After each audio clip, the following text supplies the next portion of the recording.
ሰላም ጤና ይስጥልን ተመልካቾቻችን ከአንከር ሚዲያ ዝግጅት ክፍል ያክብሮ ሰላምታችንን እናቀርባለን። ዜናዎችን ይዤ መጥቻለሁ። መሳይ መኮንን ነኝ። በግንቦት ወር መጨረሻ በቤተ መንግስት በተካሄደ ጥብቅ ሚስጥራዊ ስብሰባ ላይ አብይ አህመድ በጠራው ልዩና ሚስጥራዊ ስብሰባ ላይ የደህንነት ሚኒስትሩ ሬድዋን ሁሴን፣ ምክትል ጠቅላይ ሚኒስትር ተመስገን ጥሩነህ፣ ጀነራል ሹማ አብደታና ሌሎች የሪፐብሊካን ጋርድ አመራሮች የተሳተፉ ሲሆን ለጊዜው በስም ያልተጠቀሱ የሰራዊቱና የደህንነት መስሪያ ቤቱ ከፍተኛ ባለስልጣናትም እንደተገኙ ተመልክቷል። በዚሁ ስብሰባ ላይ አብይ አህመድ በውስጣችን ጠልፈው ሊጥሉን እየሰሩ ያሉ አመራሮች አሉ። በአጠቃላይ በብልጽግና ፓርቲ በተናጠልም በኦሮሚያ ብልጽግና ውስጥ የኔን ከስልጣን መወገድ ግብ አድርገው ሴራ የሚጎነጉኑ እንዳሉ እናውቃለን ሲል የተናገረው አብይ አህመድ ከምዕራባውያን ጋር የሚዶልቱ በሚል የከሰሳቸው የፓርቲውና ከፓርቲው ውጪ የሚገኙ አንዳንድ ሰዎች እንዲጠነቀቁ ነግረናቸዋል። ቀጣዩ ስራችን አርፈው የማይቀመጡ ከሆነ እርምጃ እንወስድባቸዋለን በማለት መግለጹም ነው ለመረዳት የተቻለው።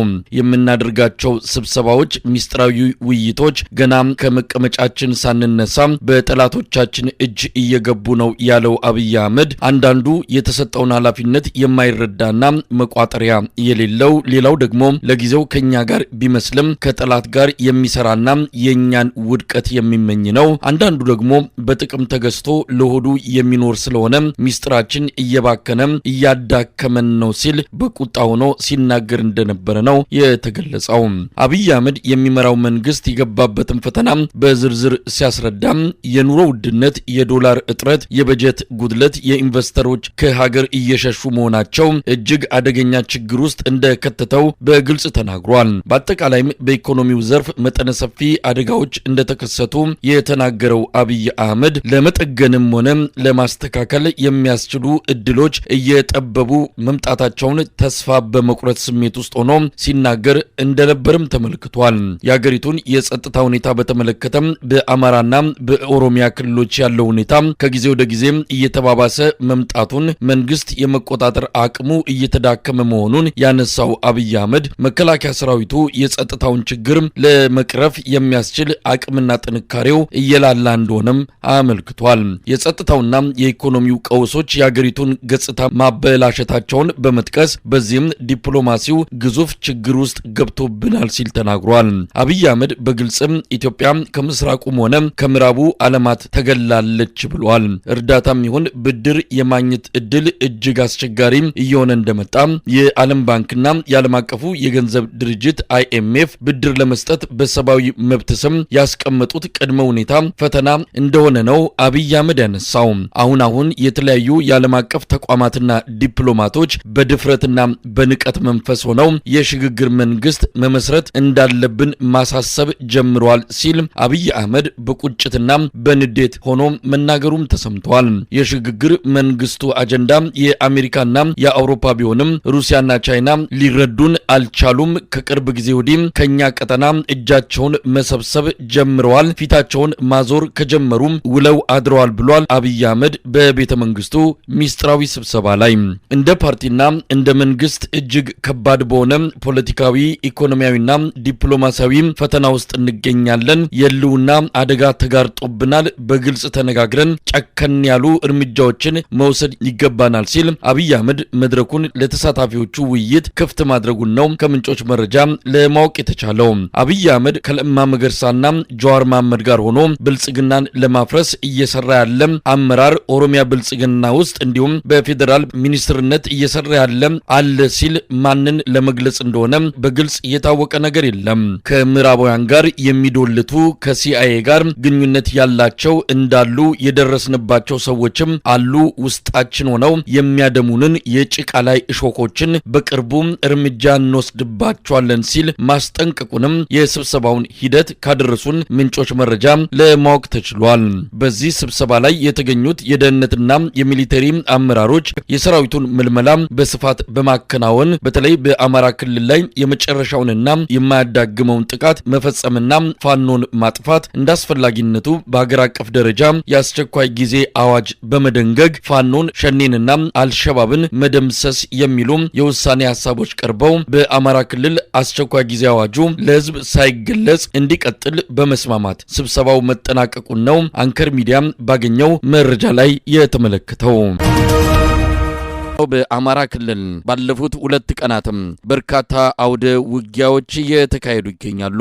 ሰሞኑን በአማራ ፋኖ ምስራቅ አማራ ቀጠና ሚኒሊክ እዝ በአምባሰል ተራሮች የተደረገው ውጊያ በአገዛዙ ሰራዊት ላይ ከፍተኛ እልቂት ማስከተሉን ተከትሎ በአብይ አህመድ ጀነራሎች ዘንድ ከፍተኛ ድንጋጤ መፍጠሩም እየተነገረ ነው። እስካሁን ባለው መረጃ ከ150 በላይ የአገዛዙ ወታደሮች በፋኖ ጥቃት ተገድለዋል። ቁጥራቸው ለጊዜው ያልታወቁ የአገዛዙ ሰራዊት አባላትም ገደል ውስጥ መግባታቸውን ነው መረጃዎች የሚያመለክቱት። ተመሳሳይ ወታደራዊ ክንውኖችም በጎንደር በሸዋ መካሄዳቸውን ነው መረጃዎች የሚያመለክቱት። ይህ በእንዲህ እንዳለም በተለያዩ ጉዳቶች ሰራዊቱን የተለዩ የብልጽግና ሰራዊት አባላት በደብረ ዘይት ትዕይንተ ህዝብ ማካሄዳቸው ተገለጸ። ጥቅማ ጥቅሞችና ቃል የተገቡልን ነገሮች አልተፈጸሙልንም፣ መውደቂያ አተናል በሚል አደባባይ የወጡት የሰራዊቱ አባላትና ቤተሰቦች በአስቸኳይ ምላሽ እንዲሰጣቸው ጠይቀዋል። በዕለቱ የተከናወኑትን ጨምሮ ሰሞኑን በፋኖ መንደር የተገኙ መረጃዎችን ወደ እናንተ እናደርሳለን። የዘውትር ተሳታፊያችን መስመር ላይ ይገኛል። እንግዲህ ባለፉት 2 ቀናት ከተከሰቱት ወታደራዊ ክንውኖች በመነሳት ወደ መራግብራችን እናልፋለን። ወደ አንተ መጣለሁ። አመሰግናለሁ መሳይ። እንግዲህ በትናንትናው ዕለት በምዕራብ ጎንደር ዳኛገር ጫቆ ወረዳ ነጋዴ ባህር ከተማ የአማራ ፋኖ ብሔራዊ ንቅናቄ በላይ ዘለቀ እዝ መይሳው ካሳ 2ኛ ኮር ፊታውራሪ ገብርዬ ክፍለ ጦር በልዩ ተልዕኮ ኦፕሬሽን የፈጸመ ሲሆን የክፍለ ጦሩ 4ኛ ሬጅመንት 2ኛ ሻምበል ከጠዋቱ 12 ሰዓት ጀምሮ እስከ ቀኑ 7 ሰዓት በአገዛዙ ጥምር ጦር ላይ ከባድ ጥቃት መፈጸማቸውን አስታውቋል።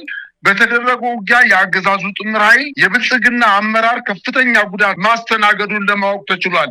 21 የአገዛዙ ጦር ሲገደሉ 13 ቁስለኛ መሆናቸውን ለማወቅ ተችሏል። 19 ክላሽንኮቭ መሳሪያ በምርኮ የተገኘ ሲሆን ከ5000 በላይ ተተኳሽ መማረካቸውን አስታውቀዋል። እንዲሁም የአማራ ፋኖ ብሔራዊ ንቅናቄ በላይ ዘለቀ እዝ መይሳው ካሳ 2ኛ ኮር ካራማራ ክፍለ ጦር በምዕራብ ጎንደር መተማ ወረዳ የሰፈረውን የአገዛዙ ጥምር ሰራዊት አብዛኛውን ቀጠና አሸንፎ ነፃ በማውጣት የቻለበትን ሁኔታ ገልጿል። አውደ ውጊያው ህዝባችን ከተጭበረበረ ምርጫ ከማዳን ባሻገር መተማ ወረዳ ከመንደር 1 እስከ መንደር 4 ከአገዛዙ ኃይሎች ማጽዳት ሲቻል ቱመት ከተማ የመሸገውን የጦር ኃይሉን ከሌሊቱ 6 ሰዓት ጀምሮ ሰርጎ ወደ ከተማው በመግባት በተፈጸመው የማጥቃት እንቅስቃሴ ሌሊቱን የአገዛዙን ጦር ከከተማዋ በማስወጣት የቱመት ከተማን በፋኖ ቁጥጥር ስር ማስገባታቸውን አስታውቀዋል። ይህ በእንዲህ እንዳለ ቀሪ ቀጠናዎችን ነፃ ለማስወጣት ካራማራ ክፍለ ጦር በታቀደ ሁኔታ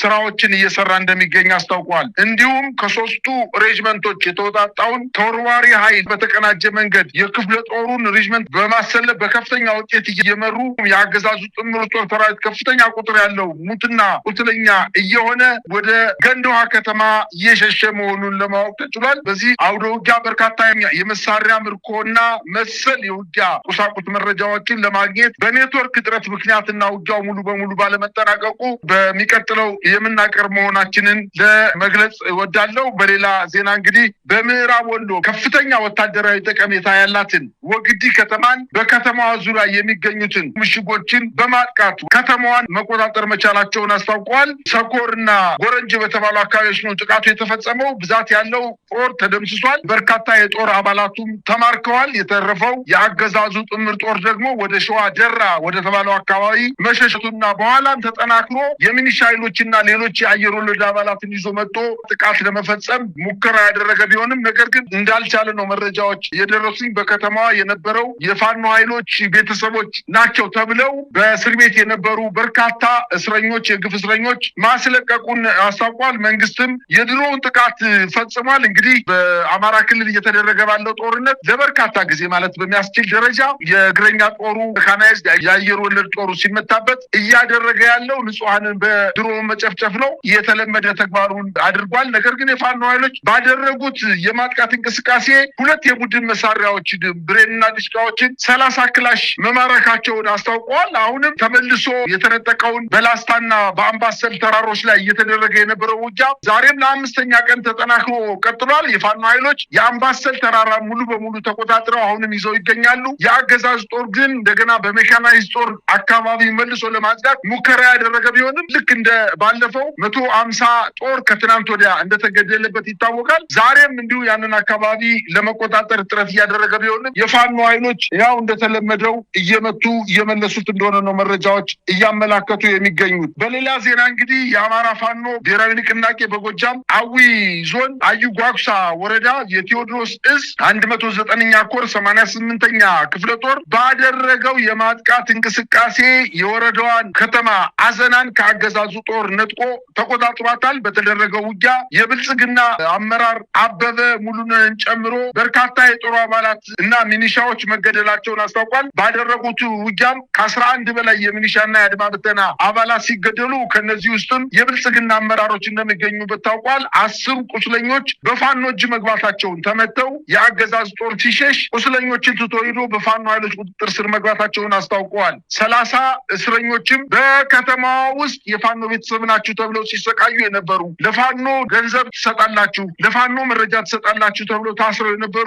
30 የግፍ እስረኞችን ማስለቀቃቸውን አስታውቀዋል። እንዲሁም በምስራቅ ጎጃም ዞን ዋና ከተማ ደብረ ማርቆስ የፋኖ ኃይሎች በሌሊት በፈጸሙት ጥቃት 7 የአድማ ብተና አባላትን በፓትሮል እያደረጉ ወሰታ በተባለው ቦታ አካባቢ በሌሊት ሲንቀሳቀሱ የነበሩ የአድማ ብተና አባላትን ቀኝ የተባሉ የከተማ አድፍጦ መጪ ኃይሎች ዘልቀው በመግባት በፓትሮል ሲንቀሳቀሱ የነበሩ 7 የአድማ ብተና አባላትን ከመምታታቸው በተጨማሪ በከተማዋ ላይ በሌሊት ሲንቀሳቀስ የነበረችው የፓትሮል መኪናን ጨምረው ማቃጠላቸውን አስታውቀዋል።